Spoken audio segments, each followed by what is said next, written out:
The judge's voice struck her ears, and Han Pani suddenly snapped back to reality. She had been reborn, returning to the day she divorced Zhang Jianjun. In her previous life, she had tearfully fought for custody, holding her young son in her arms, and walked out of the courtroom step by step under the sympathetic or disdainful gazes of the crowd. From then on, her life was reduced to only one identity: mother. In the biting cold of winter, her hands cracked open with bloody wounds as she pushed her snack cart through the streets, shouting out her wares. Every penny she earned was spent on her son. In the scorching summer sun, she sunburned and suffered heatstroke, yet she never took a single day off, just because her son said he wanted the latest snacks and branded sports shoes. When her son needed to attend a key middle school, she drained her savings. When he needed to go to university, she worked dawn to dusk. When he needed to buy a house, she took on loans. When he needed to marry, she had aged into an old woman. But in the end, in that cold winter month, she was kicked out of the house she had bought, treated like trash by her own son. "Mom, stop making a scene here. This house is for my wedding." His voice came through the door, cold as if speaking about a stranger. On her deathbed, she had only one thought: if there was a next life, she would never live for anyone else again. Han Pani. "Have you decided about the child custody?" The judge's voice rang out again, pulling her back to reality from her memories. The air in the courtroom was stifling, making it hard to breathe. The sunlight outside was bright, yet it couldn't penetrate the lifelong ice that had frozen her heart. She would never forget how she had been held captive by that one word, "Mom." For her entire life, for this role, she had given up her interests, her dignity, and every chance to live for herself. She had poured out her heart, scrimped and saved, giving everything she had to her son, only to end up being kicked out of the house and freezing to death in the hallway. Zhang Jianjun, the deadbeat dad, lived a carefree life, almost never fulfilling his responsibilities as a father, relying solely on a few sweet words to win his son's unwavering loyalty. Meanwhile, she, the mother who had endured countless hardships, became an unwanted and annoying burden. True sincerity cannot satiate a heartless wolf, and weakness earns no sympathy. This time, she will not repeat the same mistakes. Han Pani, have you made up your mind? Who will the child belong to? The judge's inquiry, clear and distinct, fell into her ears. Han Pani slowly raised her head, her eyes calm but carrying an unwavering determination. The child belongs to his father. I relinquish custody. Her mother-in-law grabbed her arm tightly, her nails almost digging into her flesh. Pani. Are you crazy? That's flesh from your own body. If you don't want him, what will happen to him in the future? With Zhang Jianjun's character, the child will only learn bad habits if he stays with him. Relatives nearby chimed in with their opinions. Exactly. How can a mother abandon her child? What will people say about you if this gets out? You're young now, feeling carefree, but when you're old and have no one to take care of you, you'll regret it. A child can't be without a mother. You can't be foolish. These words, in her previous life, pierced her heart with every syllable and destroyed her entire life. Back then, seeing her son's timid appearance, her heart softened, and she impulsively took the child away. But now, all that remains is bitter irony, regret. She had regretted enough in her previous life. Zhang Jianjun, sitting across from her, froze in an instant, almost jumping out of his chair. Han Pani. What did you say? Say it again.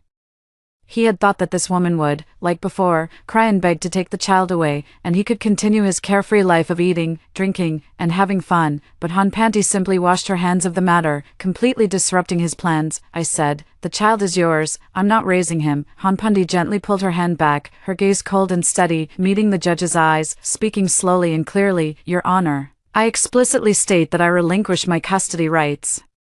My son will belong to Zhang Jianjun, and I will not raise him. As soon as the words left her mouth, the courtroom erupted in chaos. You heartless woman, that's your own son. How could you treat him like this? Are you even human? Zhang Jianjun shot up from his seat, pointing his finger at her and cursing loudly. Han Pani pulled the corners of her mouth, revealing a cold smile. Whether I am human or not, you know best. When I was young, you neglected the family, ignored the children, indulged in pleasure outside, and indulged in debauchery, leaving all the burdens of the household on me alone. Why didn't you think about whether you were human then? Now that the child has become a burden to you, you want to push him back to me so you can live freely. Zhang Jianjun, it's too late. From today onwards, the son is yours, and you are responsible for him. I'm done serving you. Her words were resolute, without a trace of lingering affection.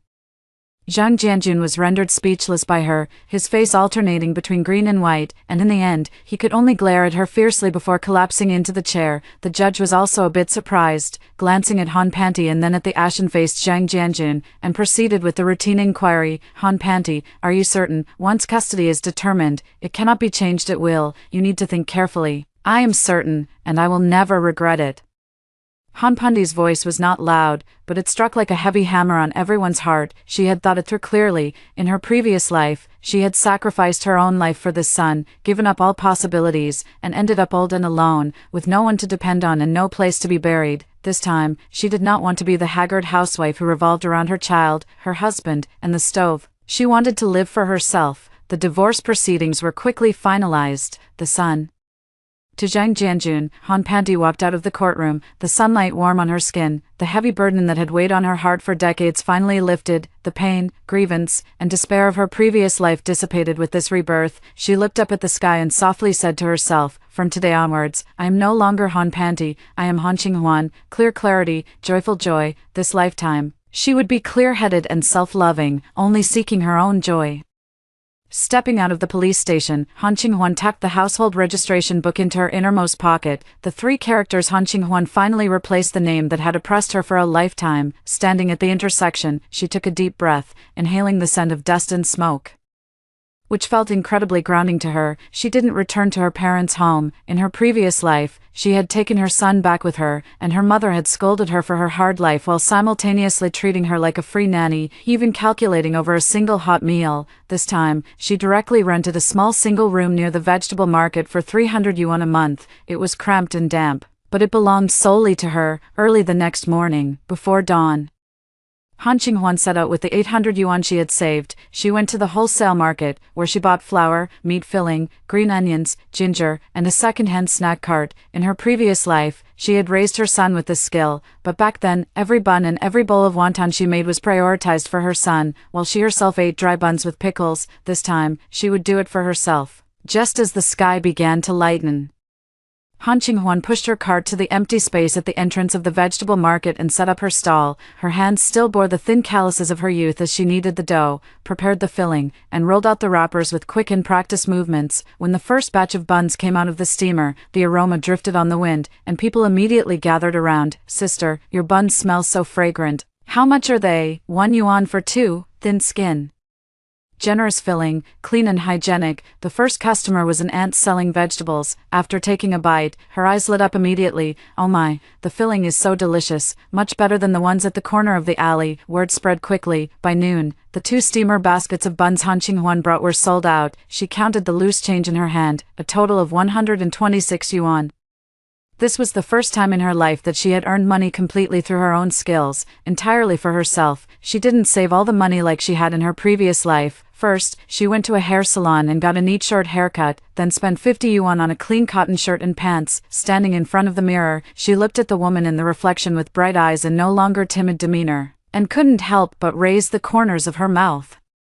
But the good days didn't last long before trouble came knocking. That afternoon, as Han Qinghuan was busy packing wontons for a customer, she heard a harsh shout from behind. "Han Pandi, get over here." It was Zhang Jianjun. In his arms, he held his son, who was as skinny as a monkey, his face full of rage. With 2 shifty-looking friends trailing behind, the surrounding customers immediately scattered, watching from a distance, their eyes filled with sympathy and the indifference of onlookers.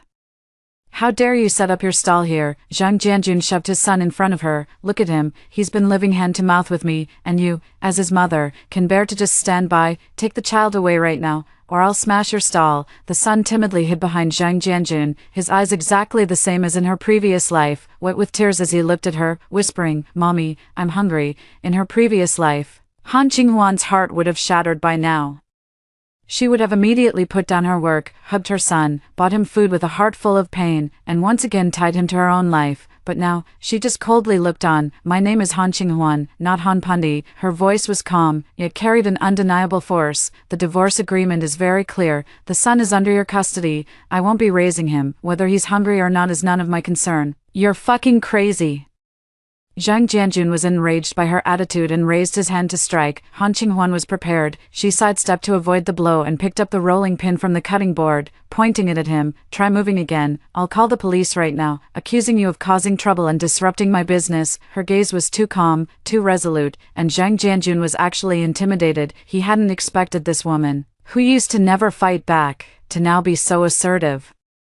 You just wait. Zhang Jianjun left a harsh remark, holding his son and slinking away. People around were murmuring, what happened to Han Qinghuan? She's like a completely different person, no matter how ruthless. That's still her own son. I think she's been wanting to get rid of this burden for a long time. Han Qinghuan ignored him completely. She picked up the rolling pin that had fallen to the ground, wiped it clean, and continued rolling out dough and wrapping wontons. The sunlight fell on her cheek, unwavering and calm. She clearly remembered that in her previous life, it was this constant calling of mom that dragged her into an abyss from which there was no return. This time, she would not look back. From that day on, Zhang Jianjun came to cause trouble several more times. He left his son in front of the stall and hid in the distance to smoke. He spat and threw trash around the stall, trying to force her to compromise, but Han Qinghuan never wavered. She either directly called the police or simply ignored him, continuing her business as usual, setting up and closing the stall on time. Gradually, Zhang Jianjun also grew tired of causing trouble. He knew that this woman was truly determined and would never again let him manipulate her as she had before. Han Qinghuan's business, however, was booming. Her snack stall had become a golden brand in the market. Every day, people lined up before dawn, with regular customers bringing new ones. And her reputation grew like a snowball rolling down a hill. She hired an unemployed sister to help, while she focused on researching new flavors, introducing dishes like mushroom and green vegetable buns, leek and egg dumplings, and chilled rice jelly with shrimp for the summer. Half a year later, she had saved enough for 5,000 yuan, unlike her previous life, where she would have saved the money for her son's wedding.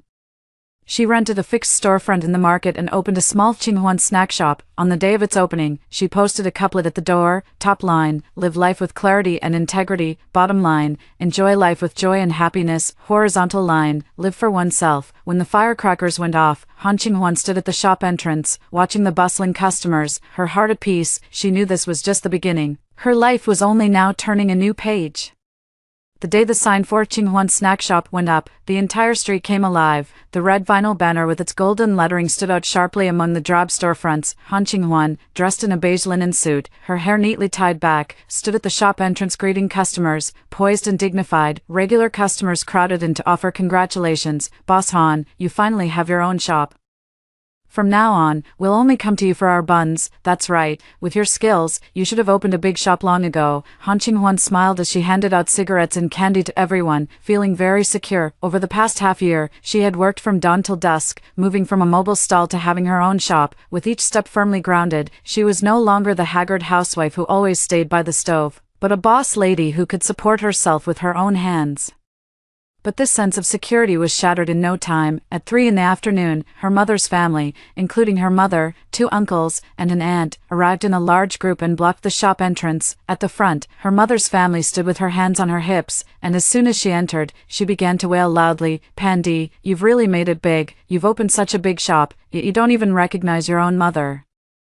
Han Qinghuan was in the back kitchen checking the ingredients when she heard the commotion. She wiped her hands and walked out, looking at the familiar yet unfamiliar faces in front of her. Her eyes turned cold. My name is Han Qinghuan, not Han Pani. Her voice was not loud, but it carried an undeniable force. If you have something to say, just say it directly. What else could it be? Her second uncle stepped forward, spitting as he spoke. Your brother is getting married. And the bride's family is asking for 200,000 in betrothal gifts, plus a house in the city. You're his sister, and now that you've made it big, you have to pay for this. Yes, Aunt chimed in. Back then, we helped you a lot. Who pulled the money for your travel expenses when you got divorced? Who watched your stall when you were setting up your booth? Now that you're doing well, you want to leave us behind? No way. Hearing these words, Han Qinghuan only found them laughable. When she got divorced back then, she returned to her parents' home with her son. Her mother thought she was unlucky and made her stay in the woodshed. Her second uncle called her a husband killer and forbade his son from talking to her. Her aunt spread rumors everywhere, saying she was a discarded woman. The so-called help was nothing more than giving her 2 cold buns out of pity. Now that she's doing well, these people have the audacity to come knocking for money. The money I used to open the shop was earned by me getting up early and staying up late to sell buns. It has nothing to do with you. Han Qinghuan leaned against the cashier counter, her tone calm. My brother's marriage is his own affair. I am not obligated to provide the betrothal gifts or buy a house for him. You ungrateful wretch. Her mother from her husband's side was so angry that she trembled all over and raised her hand to strike. Han Qinghuan was prepared and grabbed her wrist with such force that she couldn't move. Mom, calm down. Her eyes were as cold as ice. Back then, when Zhang Jianjun kicked me out of the house, penniless, it was you who drove me away. When I set up a stall and my hands cracked from the cold, it was you who said I deserved it. Now that I've survived on my own, you want to come and bleed me dry. From today onwards, we are even, you. Her mother was rendered speechless by her retort, plopping down onto the ground and wailing while slapping her thigh. Heavens, how did I give birth to such an ungrateful daughter? She's rich now and doesn't acknowledge us anymore. Everyone, come and see. Neighbors and customers gathered around, pointing and whispering. Some sympathized with Han Qinghuan, while others thought she was too heartless. Han Qinghuan ignored those gazes. She took out her phone and directly dialed the police station. Hello, is this the police station? There's someone causing trouble in my shop, disrupting my normal business operations. At the mention of calling the police, the relatives immediately panicked. They had only intended to create a scene to force Han Qinghuan to compromise, never expecting that she would actually dare to call the police. You're insane. We are your family. You actually called the police on us. Uncle Air's face turned pale. Here. Troublemakers are strangers to me, Han Qinghuan said coldly, her tone devoid of any warmth. Either leave on your own, or go with the police. Choose one. Her maternal mother tried to make a scene, but Uncle Air pulled her up. He glared fiercely at Han Qinghuan and said through gritted teeth, Han Qinghuan, just you wait, we won't let this go. The group left, grumbling and cursing, and the shop finally regained its peace. Just now, Sister Lee, who had been helping in the back kitchen, came out and sighed. Boss Han, your relative is really too much.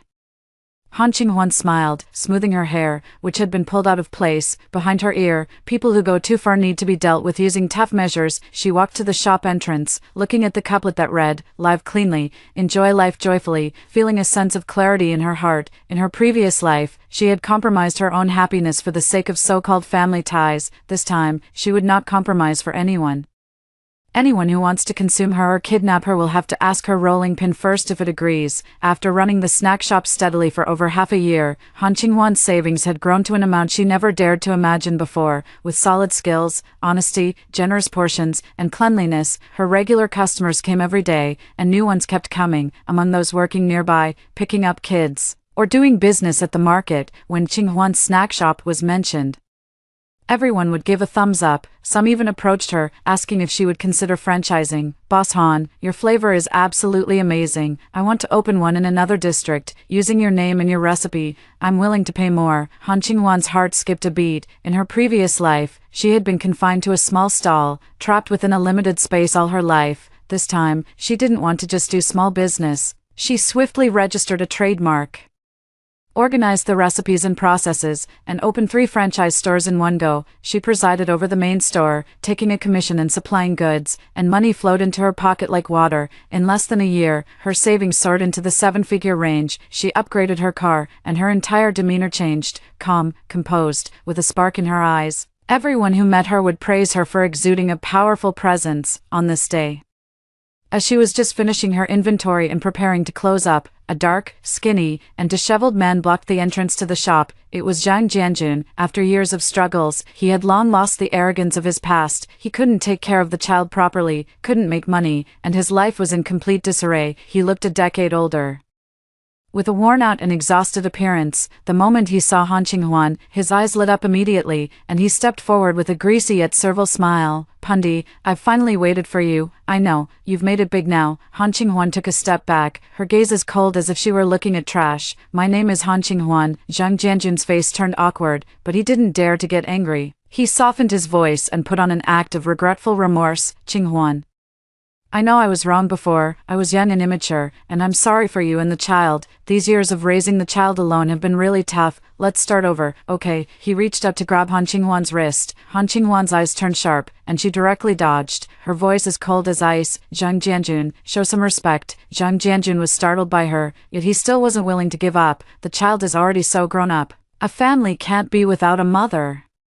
Now that you're so wealthy, we can live well as a family of 3. I promise to treat you well in the future and never misbehave again. No need. Han Qinghuan interrupted him, her lips curling into a faint, mocking smile. First, the divorce agreement is crystal clear. The son is yours, and has nothing to do with me. Second, I have money, which I earned through hard work, and it has nothing to do with you. Third, my life is very good now, and I don't need an irresponsible Selfish ex-husband to add trouble. She raised her eyes, her sharp gaze making Zhang Jianjun too afraid to look up. When you were living a carefree life back then, why didn't you think about having a family? Now that I'm rich, you want to come and take advantage of it. Do you deserve it? Zhang Jianjun's face alternated between red and white, feeling both ashamed and angry, yet he didn't dare to react, so he could only soften his stance and plead bitterly, I really know I was wrong, please.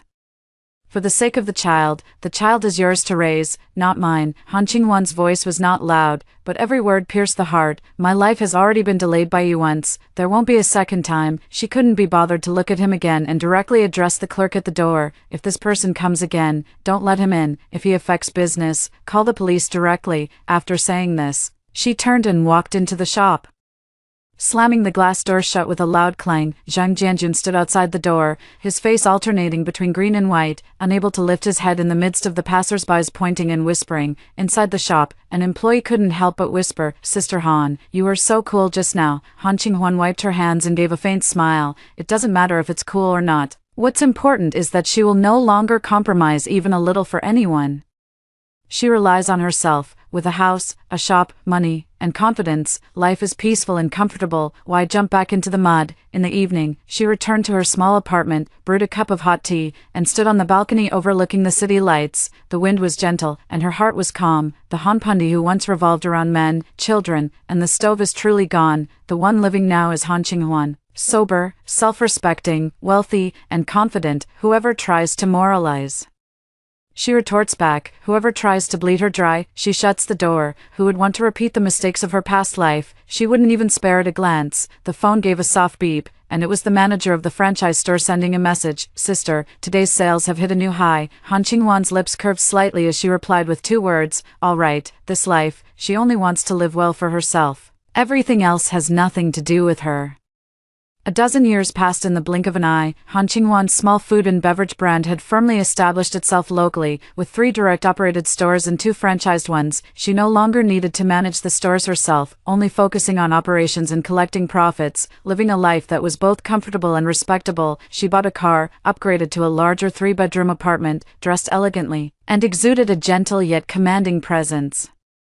Anyone could tell just by looking at her, this was a woman who lived a very good life. That afternoon, she was checking the store's accounts when the door was suddenly pushed open. A young man in his early 20s, dressed flamboyantly with oddly dyed hair, swaggered in, leaned against the cash register, and spoke in a casual, insolent tone, You're Han Qinghuan. Han Qinghuan looked up and recognized him at a glance. It was her son. His features resembled Zhang Jianjun's, embodying selfishness, restlessness, and a sense of entitlement. Even the calculating look in his eyes was identical. She didn't rise from her seat, her tone calm. What do you want? The young man sneered, as if finding her pretentious. Stop pretending. You're my mother, I'm your son, my name is Zhang Hao. Han Qinghuan paused mid-stroke, then calmly raised her eyes. I know, so what? Zhang Hao was momentarily choked by her attitude, but then he straightened up with righteous indignation. I'm getting married.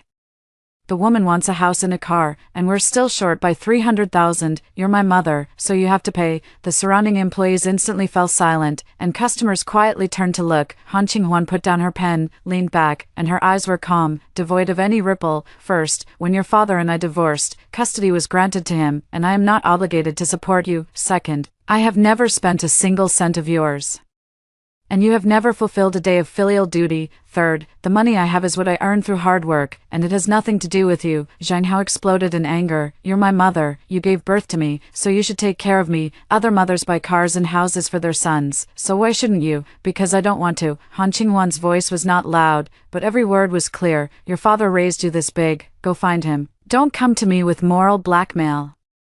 My dad has no money, Zhang Hao shouted. If he had money, would I come to you? Han Qinghuan, let me tell you, you have to give it to me today, whether you want to or not, otherwise, I'll cause a scene in your shop, and you won't be able to do business. He was about to sit down on the ground. Han Qinghuan's eyes turned cold, and she directly picked up her phone. You can cause a scene. I'm calling the police right now, accusing you of provocation, extortion, and disrupting business operations.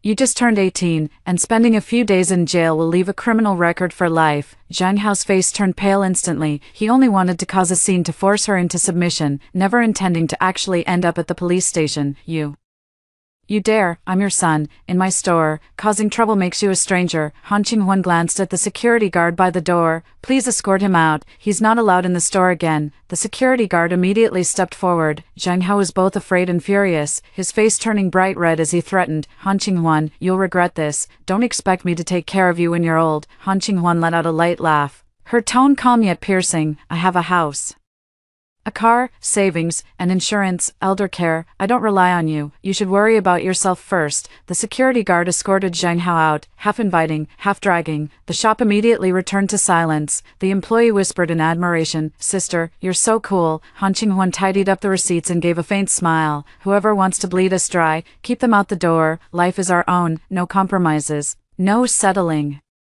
The news of Han Qinghwan driving Zhang Hao away spread back to her hometown within a few days. She had thought this matter would quiet down for a while, but unexpectedly, trouble still found its way to her door. One evening, as she returned from inspecting her franchise store, she saw a group of people blocking her doorstep, her mother, her second uncle, her aunt, and even a distant cousin who hadn't been seen in ages. As soon as they saw her parking, the group immediately surrounded her. Her mother's family's eyes turned red, and she was about to start wailing again. Han Qinghwan, you heartless one, Zhang Hao is your own son, if you don't take care of him, who will take care of you in your old age? Her second uncle was even more direct, reaching out to pull her car door. Now that you're rich and powerful, you don't care about your family's survival, your brother can't pay his mortgage, and the bank is about to take his house. As your sister, what's wrong with taking out 200,000? Exactly, her aunt chimed in, blood is thicker than water. Can you just watch your relatives in dire straits? If word gets out, people will call you cold-hearted and ruthless. Her cousin also nodded, Qinghwan, we're all family, shouldn't we help each other? Now that you're so successful, what's wrong with giving us a hand? A group of people spoke one after another, using moral coercion in a series of arguments. Just as they had done back then. If it had been Han Pandi from her previous life, she would have already panicked, feared, and softened her heart, but the person standing before them now was Han Qinghwan. She turned off the engine, pushed open the car door, her expression calm, but her eyes so cold that no one dared to meet them. First, Zhang Hao is an adult, with hands and feet. If he wants a house or a car, he should earn it himself. I am not obligated to fill his holes. Second, if my younger brother can't pay his mortgage, it's because he lacks ability, not my responsibility. Third, I have money because I earned it bit by bit, working from dawn till dusk, enduring wind and sun, not because it was blown in by the wind. She paused, her voice not loud, but every word clear. When I was divorced and at my wit's end, bullied by Zhang Jianjun, and crushed by life to the point of suffocation, where were you? When I was selling from a stall, my hands cracked from the cold, and I suffered heatstroke in the summer, where were you? You kept your distance, afraid of being implicated by me, and behind my back, you said I deserved it. Now that I'm doing well, all of you come forward asking for money. Do you even have the nerve? Her mother-in-law was left speechless, so she simply sat down on the ground, slapping her thigh and wailing, how could I have given birth to such a heartless wretch? Once you've got money, you disown your own family. Oh, heavens above. Han Qinghwan coldly watched her, showing not the slightest bit of emotion. Go ahead, cry and make a scene. This is a residential area with surveillance cameras and security guards. I'm about to call the property management and then the police, reporting you for causing trouble and extortion. She took out her phone, ready to dial. Their faces changed instantly. They only bullied ordinary people who were concerned about their reputation and afraid of embarrassment. When they encountered someone like Han Qinghwan who was unyielding and ready to call the police at any moment, they immediately became timid. Erjiu quickly pulled back his mother-in-law, who was still trying to make a scene, with a grim expression. Han Qinghwan, do you really have to go this far? You pushed me to this. Han Qinghwan put away her phone, her tone indifferent. For the rest of my life, I don't want to be held hostage by anyone. You are family, and I respect that. But if you want to bleed me dry, don't blame me for being ruthless. She raised her eyes, sweeping across the faces in front of her, some filled with anger, others with resentment. From today onwards, don't come looking for me again. If you disturb my life again, I will go through legal procedures directly, and I won't let anyone off. After saying this, she didn't spare them another glance, turned around, swiped her card to enter the building, and slammed the door shut with a bang. The curses and cries outside were completely blocked out. Sister Li later heard about this and couldn't help but admire her. Sister Han, you really have guts. If it were me, I would have been morally blackmailed to death by my relatives. Han Qinghwan picked up her teacup, gently blew on it, and gave a faint smile. If your heart isn't tough, you won't stand firm in this lifetime. The person you should be most responsible for is yourself. Whoever tries to drag you into the mud, push them away. She walked to the window and looked down at the brightly lit streets below. The woman who once didn't even dare to refuse others has completely disappeared. No, she has confidence, a bottom line, and principles. Whoever provokes her, she confronts. Whoever tries to exploit her, she blocks. Life is peaceful, and her heart is at ease. Another half-year passed. Han Qinghuan's life was getting smoother by the day. Her catering brand was becoming more stable. Her cash flow was abundant. And she had everything arranged clearly: properties, savings, insurance. When she was free, she would work out, take care of her skin, and go on short trips with friends. Her overall state was both steady and radiant, and everyone who saw her praised her for looking younger with each passing day. One day, she had just returned from an inspection trip when she found someone blocking the entrance to her shop. It was Zhang Jianjun. After several years, he had completely fallen apart. His hair was gray and disheveled, his back hunched, his face sallow, wearing clothes that were washed to the point of fading, exuding an aura of destitution and illness. Gone was the arrogance and oiliness of his youth, leaving only pity and humility. As soon as he saw Han Qinghuan, he immediately pushed himself up against the wall, his voice hoarse. "Qinghuan, I know you hate me, but I've truly run out of options." Han Qinghuan didn't stop walking, glancing at him indifferently before heading straight into the shop. "Get to the point." Zhang Jianjun hurried to catch up, blocking the shop entrance, his voice filled with pleading. "I've been diagnosed with lung disease, can't do heavy work, and can barely afford the medicine. Zhang Hao doesn't care about me. Just hangs around all day, and I really have no one else to turn to." He looked at Han Qinghuan with pleading eyes, hoping she would feel sympathy. "We were once a married couple, and now that you're in such a good position, just take pity on me and give me some medical expenses. Also, help me find a place to stay. Once I get better, I will serve you like a beast of burden." Several regular customers around looked over, their eyes filled with sympathy. For most women, even if they harbor deep resentment, seeing their ex-husband in such a state would evoke some compassion, but Han Qinghuan merely looked at him coldly. "Zhang Jianjun, you need to get this straight." Her voice was calm, yet devoid of any warmth. "We've been divorced for over a decade. I've never spent a penny of yours, and you've never cared for me for a single day. You got sick because of your own actions.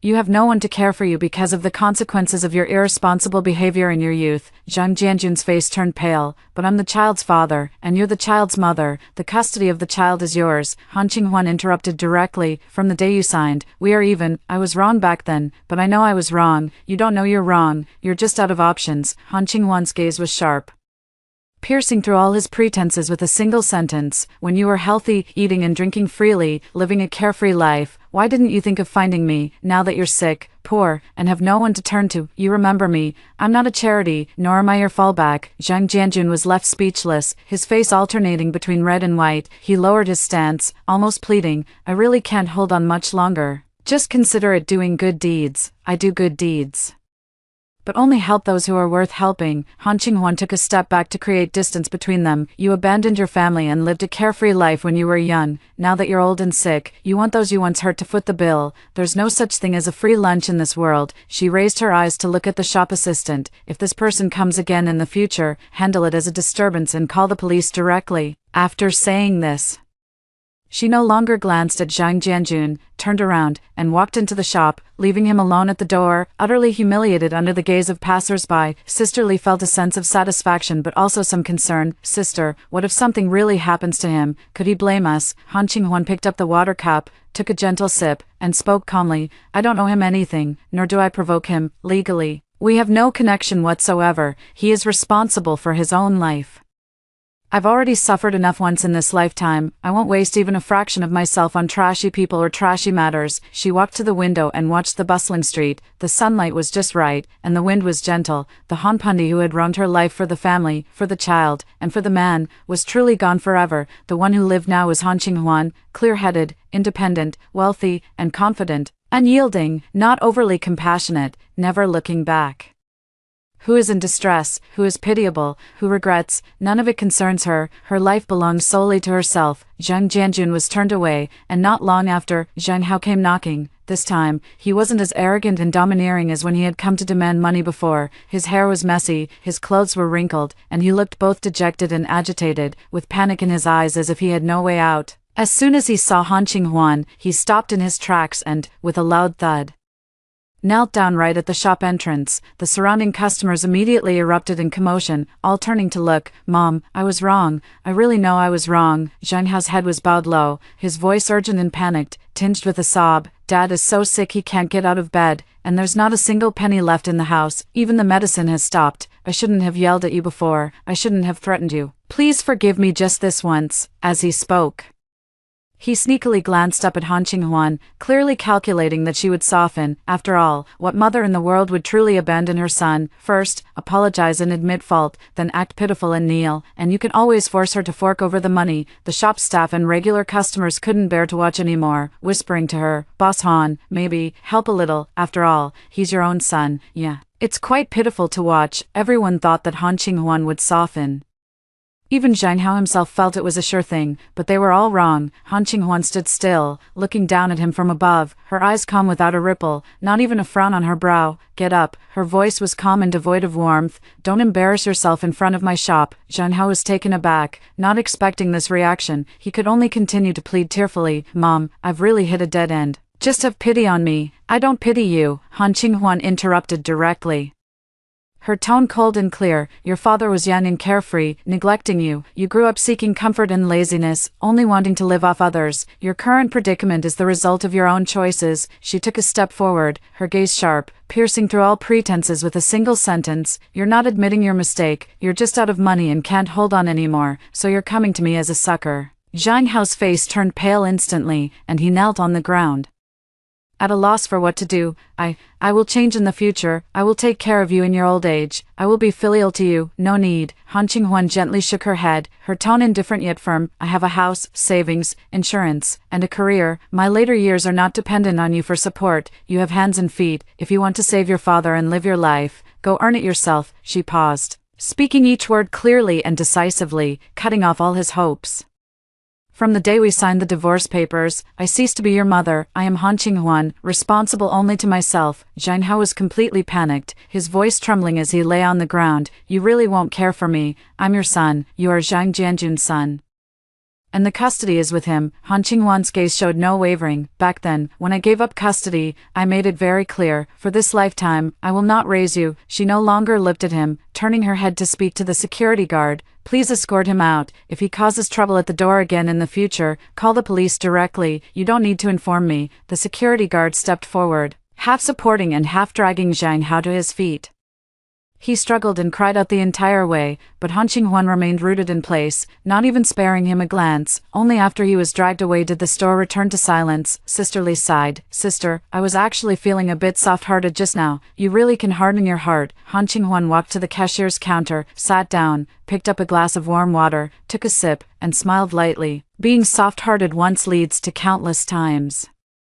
I've lived enough for others in this life. This time around, I'll only protect myself." She looked out the window, the sunlight bright and the streets bustling. The woman who used to be suffocated by the roles of mother, wife, and daughter was long gone. The current Han Qinghuan is clear, independent, wealthy, and confident. No mercy, no turning back, no compromises, bad people, bad things, bad family ties, all kept outside the door. This life, she lives only for herself. As time went on, Han Qinghuan's life had already become the envy of countless others. Her local food and beverage brand had 6 stores, with ample cash flow, a house, a car, comprehensive insurance, reliable employees, steady friends, and a passionate career. She didn't have to watch anyone's face, be bound by anyone, compromise for anyone, or force herself to meet the expectations of the world. There were still people around her who enthusiastically tried to set her up with potential partners, introducing her to blind dates, urging her to get married, and saying things like "it's good to have a companion when you're old," never ceasing. Han Qinghuan always refused gently but firmly. "I am fine living alone. Marriage is not a necessity, and I don't want to enter into any relationship that requires me to sacrifice. I lived for others in the first half of my life, and in the second half, I only want to live for myself." Her words were straightforward, her attitude clear. Over time, no one dared to use how a woman should be to control her, and she truly didn't need anyone. No need to handle complex family relationships, no need to accommodate the temper of a partner, no need to argue over daily necessities, no need to place her life in the hands of others. Open a shop when you want, rest when you want, eat what you want, go where you want. True freedom is no more than this: to make the home livelier and to have some companionship. Han Qinghuan went to a pet rescue station and adopted a light yellow mixed breed puppy. The puppy was well behaved and clingy, with round eyes. She named it Anin. From then on, the home was filled with a gentle warmth. Every morning when she left, Anin would see her off at the door. Every evening when she returned, the moment she opened the door, a little tail would wag furiously, and it would rush over to nuzzle her legs. In her spare time, she would sit on the sofa sipping tea, and Anin would obediently lie at her feet. In the evening, they would take a walk together, one person and one dog, in the setting sun, peaceful and soothing. There was no tumultuous romance, no chaotic household, only a stable career, a peaceful mind, one person, one pet, and 3 meals a day, for seasons a year, enough peace, enough happiness. Meanwhile, Zhang Hao and Zhang Jianjun's lives had already hit rock bottom. Zhang Hao, preferring leisure over labor, lived in debt. His days in shambles. Zhang Jianjun was plagued by serious illness, with no one to care for him, barely managing to survive in a dilapidated rental house. Occasionally, news of their current situation reached Han Qinghuan's ears, but she merely listened indifferently, her heart unmoved. No hatred, no resentment, no heartache, no looking back. That was the path they had chosen themselves. It had nothing to do with her. She had already completely severed ties with the past. At the end of the year, Han Qinghuan handed the store over to a capable manager, and with Anin, she went to a warm southern town. During the day, they watched the sea, took evening walks, and at night, cuddled with the little dog on the sofa to watch dramas. No pressure to marry, no moral coercion, no parasitic relatives, no burdens that couldn't be shaken off. It was just her and Anin, quiet and free. At sunset, Han Qinghuan crouched down and gently stroked An's fluffy head. The little dog obediently rubbed against her palm, its eyes bright and warm. The Han Pandi who had perished in despair in the cold hallway long ago had already vanished without a trace. Now alive is Han Qinghuan, wealthy, leisurely, with a career and confidence, with a dog, a home, freedom, and passion, not defined by marriage, not bound by childbirth, not consumed by family ties, not compromising for anyone, not settling for anyone, not living for anyone. Her life belongs only to herself. The evening breeze is gentle, and the years are serene. This lifetime, not wasting time, not letting myself down. One person, one pet, a free and easy life. After hearing the first story above, what are your thoughts? Feel free to share your opinions in the comments section. Next, there is another similar story. Let's continue to see. It took me 10 years to get Fu Quan to agree to marry me. I even gave up the only opportunity to pursue further studies in the capital for him. Staying in this small military hospital, everyone said that Regiment Commander Fu Quan and Dr. Shen were a perfect match, a couple with both talent and beauty, deeply in love. But when he was carried off the exercise field, lying in the hospital bed covered in blood, he clutched my hand tightly, staring into my eyes, calling out the name of another woman over and over. Qingyan, Lu Qingyan, I'm sorry to you. I shouldn't have made you wait so long. Turns out, after his promotion to regimental commander, the first person he wanted to marry was my delicate and helpless cousin, Lu Qingyuan. I looked at his gradually dimming eyes and smiled. Over these 10 years of marriage, every time he gently called me a tang with that affectionate gaze. Who exactly was he looking through me to see? Fu Qian, if there's a next life, I'll set you free. But do you know, I didn't have to stay here in the first place. When I opened my eyes again, I was back 10 years ago, at the scene of a major flood rescue operation. Mud and blood blurred my vision. Not far away, the young Fu Quan was carrying a girl, resolutely heading towards the temporary medical station. That girl was Lu Qingyuan. This time, unlike my previous life, I didn't rush over with a medical kit. Heedless of the danger, I turned around and handed a bottle of clean water and a package of compressed biscuits to another soldier, caked in mud, who was hungrily devouring a dirty steamed bun on the ground. Comrade, have something to eat first. He looked up, and on his young, dark face, his eyes shone with an astonishing brightness. Thank you. The man's voice was hoarse, as if it had been sanded down with sandpaper. He took the water but didn't drink immediately. Instead, he unscrewed the cap and carefully rinsed his hands, which bore gruesome wounds. Blood and mud mixed together and trickled down. He winced in pain but uttered not a sound. I took out iodine and gauze from the medical kit and crouched in front of him. Give me your hand. He paused for a moment, seemingly surprised that I would care for him. You are a doctor, and in turn, I kept my head down and efficiently tended to his wound. His palm was broad, covered with thick calluses and a mix of old and new scars, resembling a map that had weathered many storms. If you don't treat your hand, it's going to get infected. My tone wasn't exactly gentle, it was a bit stiff. He grinned, revealing a set of white teeth. It's okay, we soldiers are tough. I ignored his words and focused on bandaging. From not far away, came Lu Qingyuan's weak cry and her comrades' concerned greetings. Captain Fu is really something. Don't be afraid, Miss Qingyuan. With Captain Fu here, you'll be fine. I didn't even lift an eyelid as I tied a neat knot in the gauze. All right, thank you, young comrade. The man flexed his hand and looked at me gratefully. My name is Hyujo, like the boat. What's your name, Shintang? I stood up, ready to leave, but Hyujo called out to me, Dear Shin. He fumbled in his pocket for a while and pulled out a neatly wrapped bun in oil paper, offering it to me with some embarrassment. This one is clean. You haven't eaten anything all day, have you? Just to tide you over. I looked at the clean bun in his hand, then at the half-eaten, dirty bun he was biting himself, and something inside me felt gently touched. In my previous life, all I could see was Fu Qian. He came from a prominent family, and at a young age, he had already achieved remarkable military feats, making him the brightest star in the entire military district. After he saved Lu Qingyuan, I took care of his injuries, and Hyujo. I don't even remember such a person. Perhaps he was just one of the countless ordinary soldiers who quietly contributed during the flood, their names only briefly mentioned in the collective record of merit. You eat it yourself. I shook my head and turned to the next injured person. I no longer wanted any connection with these soldiers. In the following days, I deliberately avoided the areas where Fu Qian appeared. He was the hero of the rescue team, the focus of everyone, and wherever he went, he was surrounded by people. Lu Qingyuan, like a daughter flower, stayed by his side all the time, sometimes handing him water, sometimes wiping his sweat, her delicate and considerate demeanor drawing constant praise from those around her. Captain Fu and Miss Qingyuan are such a perfect match. Exactly, one is a hero, and the other is a beauty. I listened to these discussions, my heart unmoved, even finding them somewhat amusing. That afternoon, the rain started again. The makeshift tents began to leak, and as I was organizing the transfer of patients, a figure rushed in. It was Hyujo. Without a word, he hoisted an elderly man with mobility issues onto his back and ran outside, then turned back to shout at me, Dear Shin, help that auntie and follow me. The rain was so heavy that it was hard to keep our eyes open, and the road beneath our feet was muddy and treacherous. I was helping an elderly woman, stepping deeply and shallowly. Struggling to move forward, suddenly, my foot slipped, and I lost control, falling sideways toward the collapsing embankment. The expected pain didn't come. Instead, I fell into a firm and scorching embrace. Hyujo had rushed over at some point, shielding me tightly beneath him. A mixture of mud and rocks, along with rainwater, surged over our heads, and he took it all on with his own back, protecting me. I could clearly hear the dull thud of the stones hitting his back. Hyujo.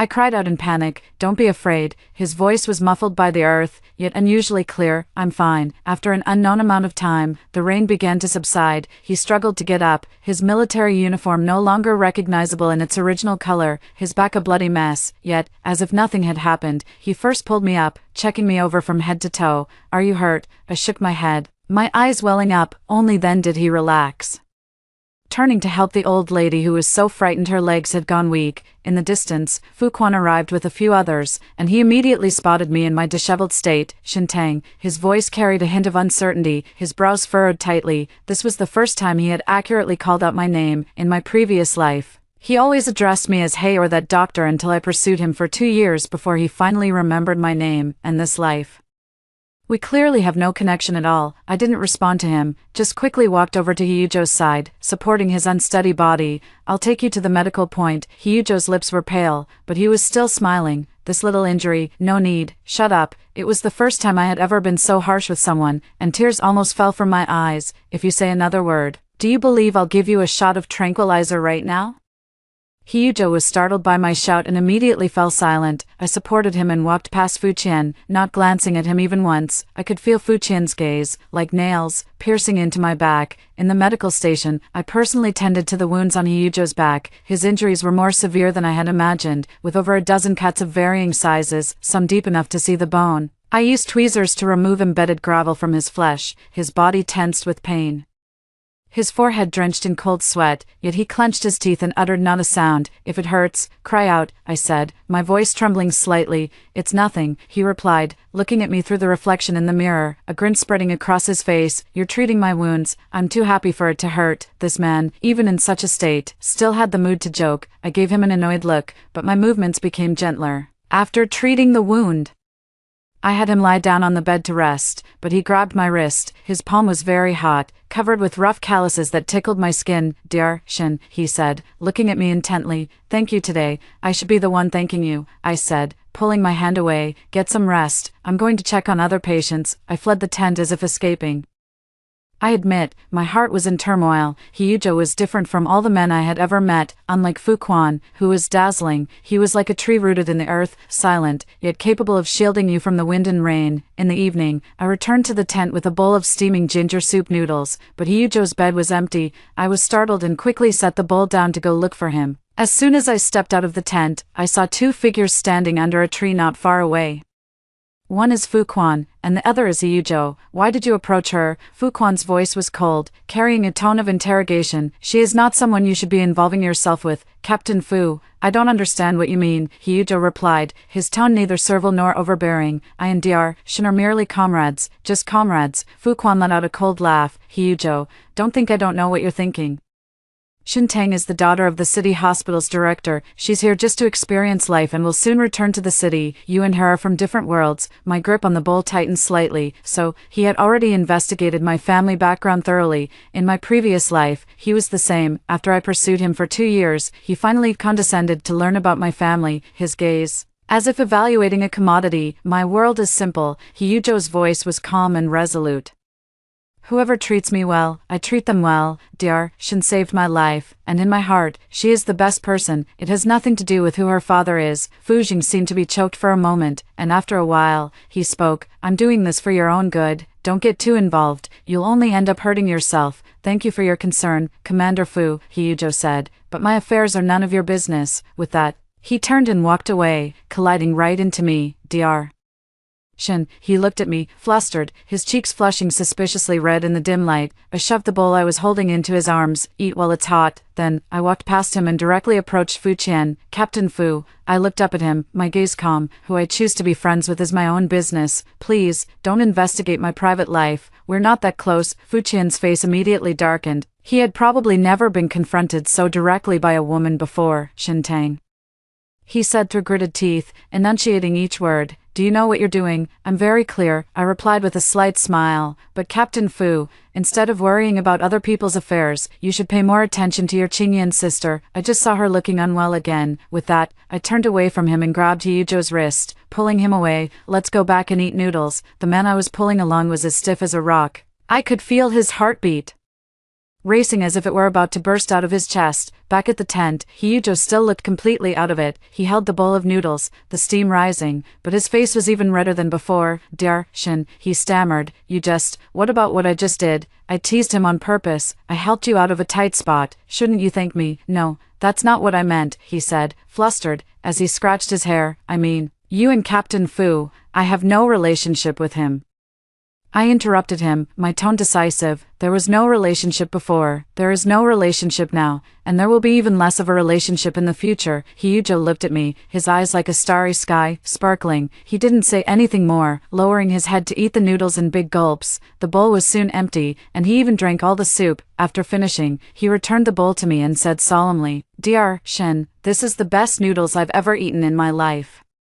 I couldn't help but laugh at his serious expression. It's just a bowl of instant noodles. Is it really that important? It is, he nodded, his eyes unusually sincere. Really, in the following days, the rescue operations were drawing to a close. To others, the relationship between Hyujo and me seemed to have taken on a somewhat subtle shift. He would silently help me carry the heaviest medical kit to the car, slip me a warm bun when I was too busy to eat, and patrol extra near my tent during night shifts. He never said much, but his care, like warm water, gradually seeped into my life, and Fuquan was like an inescapable ghost. He would always coincidentally appear where I was talking with Hyujo, staring at us with that scrutinizing, oppressive gaze. Once, Hyujo was teaching me how to weave small animals with willow branches. Despite being a rough man, his fingers were quite dexterous. In no time, a lifelike little rabbit took shape in his hands. This is for you, he said, handing me the willow rabbit. His dark cheeks carried a hint of shyness. I had just taken it when Fuquan's voice rang out from behind me. This is work time. What kind of behavior is this? Pulling and tugging. His tone was stern, as if reprimanding a soldier who had made a mistake. Hyujo immediately stood at attention and saluted. Report to Captain Fu.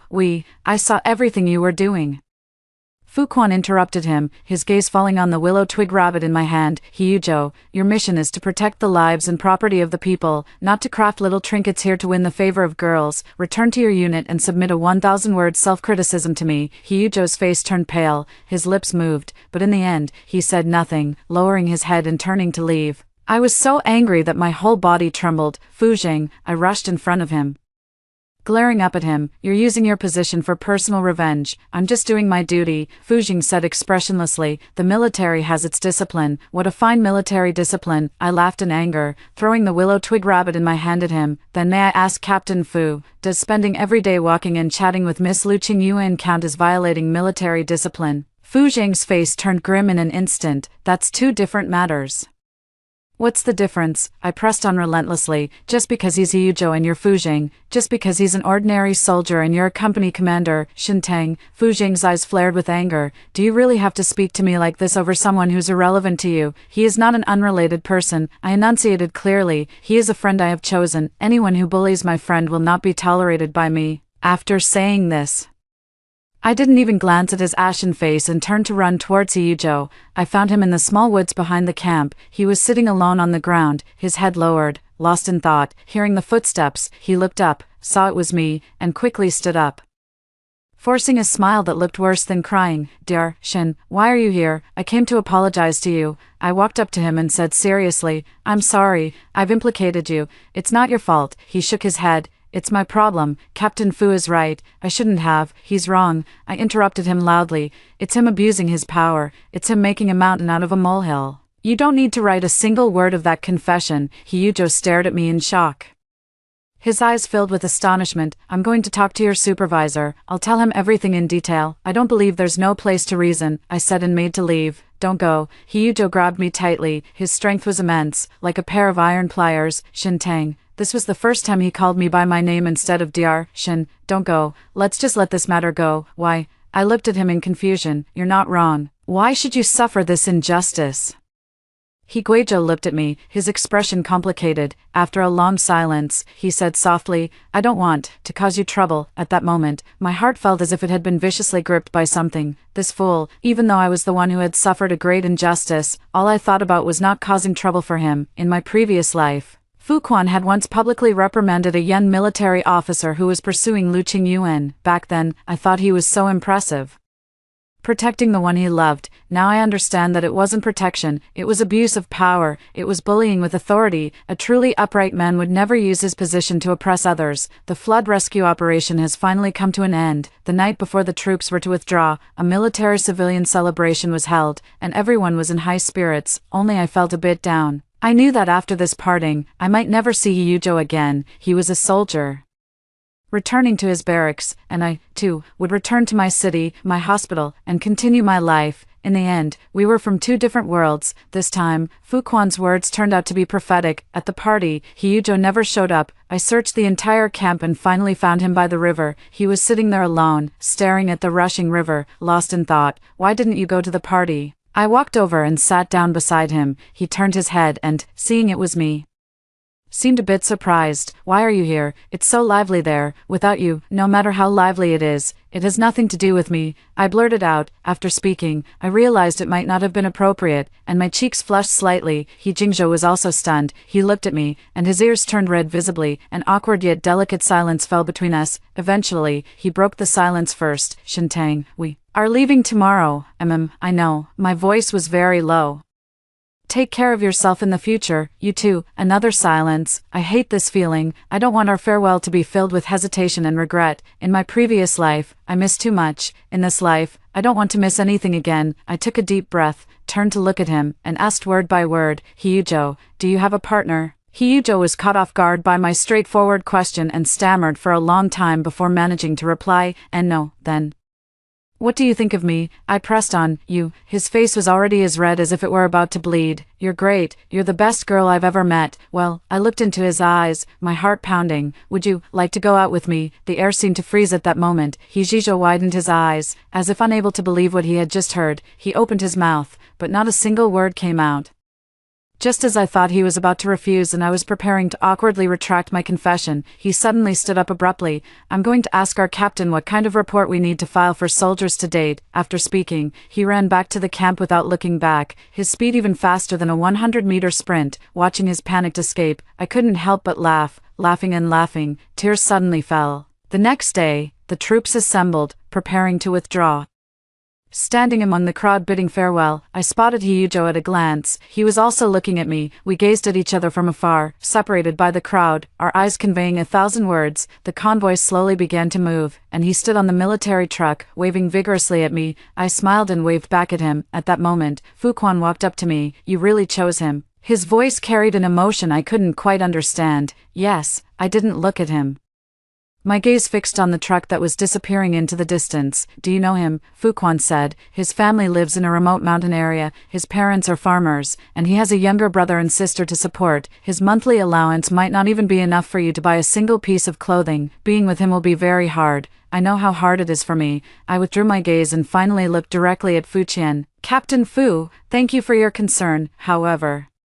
My life doesn't need you to interfere. I just don't want you to regret it in the future." "I won't regret it." I looked at him, my eyes firm. "Fu Qian, not everyone in this world values family background over emotions like you do. Hyujo is very good. He's 1,000 times, 10,000 times better than you." After saying that, I turned and left, never looking back. I don't want to waste even a single second of my time on this man anymore. My life has already started anew. And this person will be completely a thing of the past. Returning to the city, I immediately confronted my father, declaring that I wanted to date Hyujo. My father was the director of the municipal hospital, a man of noble character all his life, so naturally, he looked down on someone like Hyujo, a peasant. Nonsense. He slammed the newspaper in his hand onto the table. "What kind of spell did that soldier boy cast on you? Let me tell you, I don't agree, Dad." I calmly looked at him. "This is my own matter, and I hope you can respect my choice." "Respect?" My father laughed in anger. "Shintang, you are my only daughter, and I have planned the best future for you. You can marry anyone, but never a penniless soldier. He's not just a poor soldier, his name is Hyujo." I corrected him, "and besides, he's the best person I've ever met." "Good. What's so good about him?" My father scoffed. "Can he help you advance your studies or provide you with a comfortable life?" "Shintang, you're too naive. Love doesn't put food on the table." "I know love doesn't put food on the table," I said, "but Dad, a marriage without love is even more suffocating." These words struck a nerve with my father. He and his mother were bound by a business alliance, treating each other with respect all their lives but devoid of any real affection. After his mother's death, his father never smiled again. He fell silent. I knew he needed time to come to terms with it. From that day on, Hyujo and I began our carrier pigeon correspondence. His military unit was strictly managed, prohibiting the use of mobile phones, so we could only stay in touch through letters. His letter was very short. Always the same few lines. "Shintang, seeing your name is like seeing you. Today's training went smoothly. Don't worry, Shintang. Today we received our allowance. I sent you some jerky made by our army. Try it, Shintang. It's getting cold. Wear more clothes. Don't catch a cold." The handwriting wasn't exactly neat, crooked and childlike, like that of a primary school student, but I knew that every word was written with his heart. He sent most of his monthly allowance back home, and the small remainder he spent entirely on things for me: food, clothes, necessities, whatever he thought I might need, he would go out of his way to send to me. I had sent him money a few times, but he returned it untouched each time. In the letter, he lost his temper with me for the first time. "Shintang, I know you mean well for me, but I am a man, and I need to support my woman with my own abilities. Keep your money for yourself. Don't send me money anymore." Looking at the letter, I felt both angry and amused. This man, so stubborn yet so adorable. Our feelings gradually grew warmer through these letters. 6 months later, Hyujo's unit was relocated to a military area not far from our city. He wrote me a letter, saying that he had been granted leave to visit his family and wanted to come see me. I was so excited that I couldn't sleep all night. That day, I specially took leave, put on my newly bought dress, and went to the station to pick him up. When he appeared at the exit in his crisp military uniform, I recognized him almost instantly. He was darker and thinner than when he was fighting the flood, but his eyes were brighter, and his posture was more upright. He was carrying a large package, anxiously searching for something in the crowd. "Hyujo." I waved vigorously at him. He saw me, and his eyes lit up instantly. He strode towards me with great urgency, as if he couldn't wait to take a single step to reach me. "Shintang." He stood before me, his voice trembling with excitement. We looked into each other's eyes, and the bustling crowd around us faded into a blurred backdrop. We spoke at the same time, then paused simultaneously, and smiled at each other. "You go first." He scratched his head innocently. "I just wanted to say, you look really handsome in your military uniform." I sincerely complimented. His face turned red instantly, and he avoided eye contact, not daring to look at me. "Let's go." I'll take you to eat. I smiled and took his hand. His hands were still so rough and so hot. This time, he didn't pull away. He gripped my hand tightly, as if trying to embed me into his life. I brought Hyujo home. Father's expression wasn't very pleasant when he saw him, but he didn't oppose as vehemently as last time. He scrutinized Hyujo from head to toe, his gaze like that of someone examining a product up for sale. Are you Hyujo? Yes, uncle. Hyujo stood straight, his voice loud and clear. Where is your family from? What do your parents do? My father began his interrogation. Hyujo answered without any hesitation, providing all the details honestly. When he heard about his family situation, my father's brow furrowed even deeper. Shaohi, my father's tone carried a subtle, undetectable sense of superiority. Although our family isn't particularly wealthy, Ah Tang has been raised with utmost care since childhood, never having suffered any hardships. With your circumstances, I'm afraid you can't provide her with happiness, Dad. I felt a bit displeased. Uncle, you're right, Hyujo responded calmly. I indeed can't currently offer Shintang the best life. However, I promise you, I will love her with my life, protect her, and ensure she never suffers any grievance. I will work hard, with everything I have, to ensure she lives a good life. His gaze was as firm as steel, tempered in fire. His father looked at him, silent. That noon, his father had dinner with Hyujo. At the table, he didn't bring up the objection again, but he didn't give Hyujo a good look either. On the way back to the barracks, I asked him with some concern, my dad, don't take it to heart. I didn't. Hyujo smiled at me. Uncle is doing it for your own good. I can understand. What he said is also the truth. It's just that I don't have the ability right now. The more he said this, the more uncomfortable I felt inside. Don't say that. I held his hand. You're great, really. He held my hand back, whispering, Shintang, wait for me. Give me 3 years. I will definitely make something of myself, and come to marry you in glory. I looked at his serious profile and nodded vigorously. However, neither of us expected the change to come so quickly. Not long after Hyujo returned to his unit, Fuquan was also transferred to this military district, and even became Hyujo's direct superior. This news was what Hyujo told me in his letter. At the end of the letter, he wrote, you can rest assured, I won't let him affect us. But how could I possibly feel at ease? With Fuquan's vengeful nature, how could he possibly let Hyujo off so easily? Sure enough, not long after, I heard news from a friend who worked at a military hospital. Fujing targeted Hyujo in every training session, assigning him the heaviest tasks and demanding the strictest standards from him.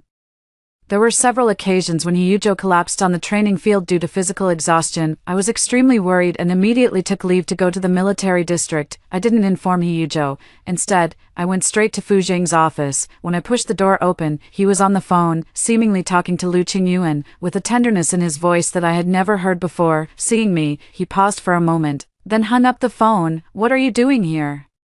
His tone immediately turned cold. Fuqian, I got straight to the point. Come at me, don't make things difficult for Hyujo. Troubling him, Fujing seemed to find it amusing. Shintang, do you overestimate him too much? I was just conducting normal training. It's his own lack of skill. You dare say you didn't have personal motives? I coldly stared at him. Fujing, you really disgust me. Disgust. He stood up, stepping closer to me with each step, his powerful aura pressing down on me so much that I could barely breathe. Shintang, what exactly do you see in him, in terms of family background, ability, future prospects? What aspect am I inferior to him? You are inferior in every aspect. I met his gaze without fear. You have a good family background, strong abilities, and boundless prospects, but what you carry in your heart has never been me. Fujing, your feelings for me are nothing more than the turmoil of unfulfilled possessiveness. Even without Hyujo, I would never choose you, because you are not worthy. Fuqian's face turned pale in an instant. He looked at me, his eyes filled with shock, anger, and a hint of hurt. I must have been mistaken. How could this man possibly get hurt? Good, very good. He suddenly smiled,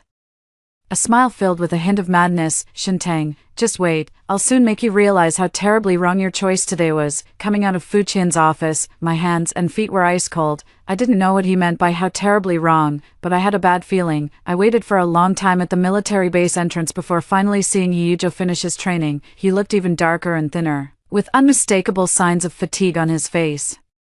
But his eyes lit up immediately when he saw me. Why are you here? He exclaimed joyfully as he ran over. I came to see you, I said, gently touching his sunburned, peeling face, feeling a pang of heartache. Haven't you been eating properly again? Ate. He held my hand, smiling like a child. Come, I'll take you to see our dormitory. I followed him inside, and along the way, we met many of his comrades. Hey, Hyujo, is this your wife? She's really beautiful. Hello, sister-in-law. Hyujo's face turned red from their teasing, but he still stood tall and introduced me loudly. "This is my partner, Shintang." That proud look, as if he owned the whole world. My heart, both sour and tender. I followed him to the dormitory, an 8-person room with simple furnishings, but the bedding was folded neatly like tofu blocks, clean and tidy. He took out a small wooden box from his own cabinet, presenting it like a treasure. Opening the box, I found it filled with all the letters he had written to me and those I had written to him. Each one was carefully wrapped in brown paper and neatly stacked. Beside the letters, there was also a small figure made from bullet casings. "This is what I made," he said, picking up the figure, a bit shy. "It's not very good, don't mind." I took the heavy bullet casing figure, my eyes welling up, and tears nearly fell. This man, he's always like this, with his most clumsy yet sincere approach. He presents all the things he believes are the best, right in front of me. I stayed to have dinner with him. The food in the cafeteria was simple, but he ate with great relish, constantly serving me more. "Eat more, you're too thin." Looking into his possibly bright eyes, I swallowed the words that had reached my lips. I couldn't let him know I had come to find Fuqian. Given his temperament, he would surely start overthinking, believing he had dragged me down.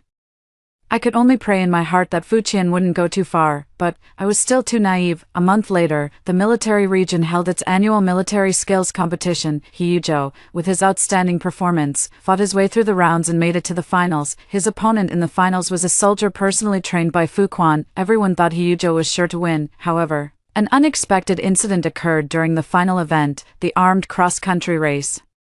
When Hyujo was climbing over an obstacle, the rope under his feet suddenly snapped, and he fell from the 3-meter-high obstacle wall, fracturing his left leg on the spot. When I received the call and rushed to the military hospital, he had already been taken into the operating room. I waited outside the operating room, my body icy cold, as if plunged into an ice cave. Fuqian also arrived. He stood opposite me, his face equally grim. "The rope is new, we checked it, there's no problem," he said, his voice hoarse. "Is that so?" I raised my head, my bloodshot eyes glaring at him. "Fuqian, if anything happens to Hyujo, I absolutely won't let you off." He looked at me, his lips moved, but in the end, he said nothing. The surgery lasted 3 hours. When the light in the operating room went out and the doctor came out, I was the first to rush up. "Doctor, how is he?" "The surgery was successful," the doctor said, removing his mask. "However, his left leg is a comminuted fracture.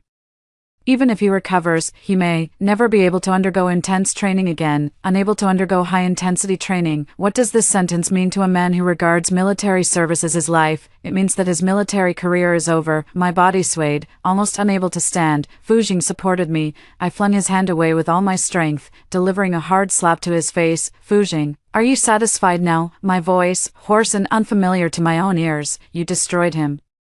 You destroyed everything for him." After waking up, Hyujo didn't say a single word. He just stared blankly at the ceiling, his face expressionless, his eyes empty, devoid of any light. I know he heard everything. The doctor's words were like a blade, severing all his pride and dreams. I sat by his bedside, holding his hand, repeating over and over, "It's okay, Hyujo. It's okay, even if you can't be a soldier. You still have me. I'll always be by your side." He showed no reaction. Later, the unit's leaders and comrades came to visit him. Everyone chimed in to comfort him, saying many encouraging words. He just smiled politely, but that smile was uglier than crying. After everyone left, only the two of us remained in the ward. He suddenly spoke, his voice hoarse and strained. "Shintang, let's break up." I was stunned, as if struck by lightning. "What did you say?" I said. "Let's break up." He turned his head, looking at me with a gaze I had never seen before, cold and unfamiliar.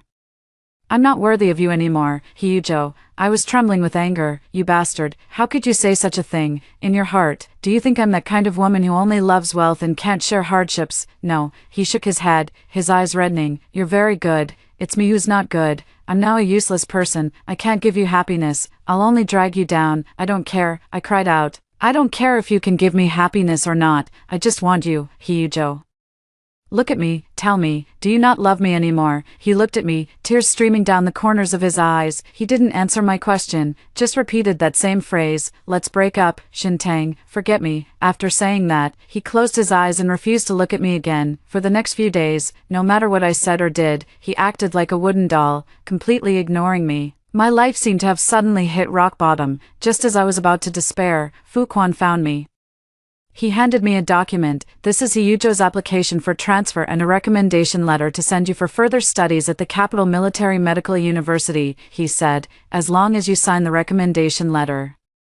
I guarantee that Hyujo can transfer to the best unit in the city. I looked at him, as if staring at a devil. Fujing, you are truly despicable to the extreme. I'm just helping you make a choice. Fujing's expression was calm. Shintang, you're a smart girl. You know what choice is best for you. Hyujo is ruined. He can't give you the future you want, but I can give you everything. I laughed until tears streamed down my face. Fujing, you'll never understand. I picked up the recommendation letter and tore it to shreds right in front of him. I told you, my life doesn't need you to interfere. I turned and walked into the ward, slapping my household registration book on the bedside table in front of Hyujo. Hyujo, I'm telling you this today. If you want to break up, fine, but unless you never want to see me again for the rest of your life, or, I said, looking into his shocked eyes. Each word deliberate, we'll get the certificate tomorrow. It's your choice. Hyujo ultimately did not choose to break up. The next day, I pushed him in a wheelchair to the Civil Affairs Bureau. No flowers, no rings, and not even the blessings of our families. We just went and got that red marriage certificate. When I handed him the marriage certificate, this tall, strong man over 6 feet, cried like a child. Shintang, are you stupid or what? You're the fool, I said, laughing through my tears as I hugged him. Hyujo, listen carefully. You're mine now. You're stuck with me for the rest of your life. Our marriage was met with strong opposition from my father. He even threatened to sever our father-daughter relationship. I did not compromise. I moved out and rented a small place near the hospital, where I began a new life with Hyujo. Those days were very tough. Hyujo's leg healed very slowly. He became quiet and withdrawn, even a bit self-conscious. He felt like a burden, dragging me down. I didn't give up. Every day after work, I would accompany him for rehabilitation exercises. I told him funny stories from the hospital, read newspapers to him, and tried every possible way to cheer him up. I know that physical wounds are easy to heal, but emotional wounds are hard to mend. I must help him regain his spirit. With my encouragement, he began to try doing things within his ability. He learned to cook and kept the house in perfect order. He also used his skillful hands to make me all sorts of little trinkets. Our small home, though humble, was filled with warmth. A year later, Hyujo's leg had mostly recovered. Although he could no longer engage in strenuous sports, normal walking was no longer an issue. He transferred to a state-owned factory and became an ordinary security officer. The job was leisurely, and the pay was not high, but he took it very seriously. Our lives gradually fell into a routine. Another year passed, and I became pregnant. This news made Hyujo as happy as a fool. He spun me around in his arms several times, then carefully set me down, so nervous he could hardly stand it. From that day on, he treated me as a top priority for protection. He wouldn't let me do a single chore and cooked delicious meals for me every day in various ways. I gained over 20 pounds, but he said I looked beautiful no matter what. On the day I gave birth, he waited outside the delivery room for over 10 hours. When I was wheeled out, he was the first to rush up, not even glancing at the baby, and held my hand. Tang Tang, you've worked so hard. His eyes were bloodshot, and his voice choked with emotion. In that moment, I felt that all the hardships of my life were worth it. We named our child Xian, hoping he would live a peaceful life. Xian's arrival brought more laughter and joy to our home. Hyujo also became increasingly cheerful, spending time playing with the child and telling him stories, proving to be a truly great father. A few years later, Fuquan also got married. The bride was Lu Qingyuan. Their wedding was grand. Almost everyone in the city knew about it. I found out about this from the newspaper. In the photo, Fuquan was wearing a sharp suit, and Lu Qingyuan was dressed in a pure white wedding gown. They were a perfect match, both in looks and talent. Hyujo also saw that newspaper. He hugged me from behind, his chin resting on the top of my head, and softly asked, "Do you regret it?" I smiled and shook my head. Why would I regret it? What I have now is the best in the world. He held me even tighter. 10 years passed in the blink of an eye. Hyujo, with his steadfastness, hard work, and the indomitable spirit of a soldier, rose from a small security officer to become the deputy factory director. Our life is getting better and better. We bought a new house, a car, and Xian is now in elementary school, doing well academically and behaving very politely. And I have become the youngest chief physician at the city hospital. We have become the couple that everyone envies. Only I know how hard-earned this happiness is. Once, I attended a medical seminar and unexpectedly ran into Fujing. He looked much older than he had 10 years ago, with graying temples and eyes that no longer held the vigor of his youth, only weariness. We simply nodded at each other from a distance, without speaking. Later, I learned from my colleagues that his marriage to Lu Qingyuan was not a happy one. Lu Qingyuan's health was poor, and she had no children. Over the years, she had devoted all her energy to maintaining her health and indulging in suspicion, making Fuquan's life miserable, and Fuquan, it seemed, had always harbored resentment towards the choice I made back then. After the meeting, I waited for a car at the hotel entrance, and Fu Quan walked over. "Long time no see," he said, his voice hoarse. "Long time no see, Director Fu," I responded politely. A long silence fell between us. Are you doing well?" he finally asked. "I'm fine." I looked towards the distance where Hyujo was driving over. His window was rolled down, and he was smiling and waving at me. I also smiled and waved at him. "Is he good to you?" Fujing's gaze also fell on that car. "He's very good," I said. "Fujing, do you know? I have never regretted my choice back then, because of Hyujo.